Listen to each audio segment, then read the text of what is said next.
How different was for you to play a cop role from that of Good Day with all the punchlines?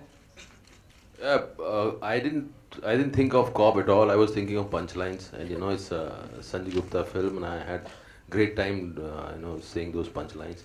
My attraction was at punchlines. I wanted to deal with punchlines, and I love them sometimes.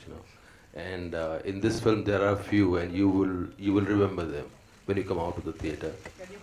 It'll make your life colorful. My punchlines. Aishwarya इस side इधर Can you say one or two punchlines from your favorite? My favorite is there. I don't know whether I should reveal them now or no. Okay.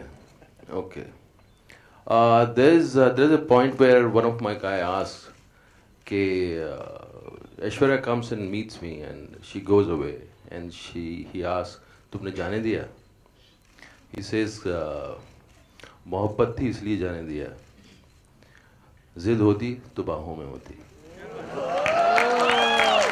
Aishwarya इस side. हाँ, दोबारा वापसी पर आपके सामने संजय गुप्ता जैसे डायरेक्टर और इधर इरफान जैसे एक्टर, तो किस तरह की स्पेशल तैयारियां करनी पड़ी आपको या सीधे मैदान में उतर? आप इनसे पूछिए. नहीं, आप ही बताइए ना. जहाँ तक काम का सवाल है तो सीधे मैदान पे ही उतर आए. लेकिन जो नॉर्मल जो हमारी प्रेपरेशन होती है, मीटिंग्स होती है, ऑब्वियसली आई मीन ये नहीं कि कल बोले और आज जाग गए और सेट पे गए.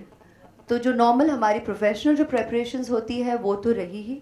लेकिन सच पूछे तो इसलिए हम यही कहते हैं कि आई थिंक कई सालों से हम ये सुने हैं हमारे सीनियर्स को कहते हुए कि once an artist always an artist.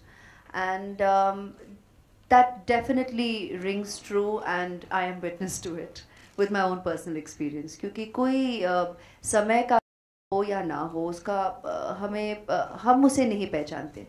और जो कला है एक कलाकार को उसे निभाने में ही जो संतुष्टि मिलती है, जो खुशी मिलती है, वो तो एक बहुत ही गहरी बात है और उसे लफ्ज़ में उतारना बहुत मुश्किल है, लफ्ज़ों में उतारना. So I think that's the simplest honest way I could say it.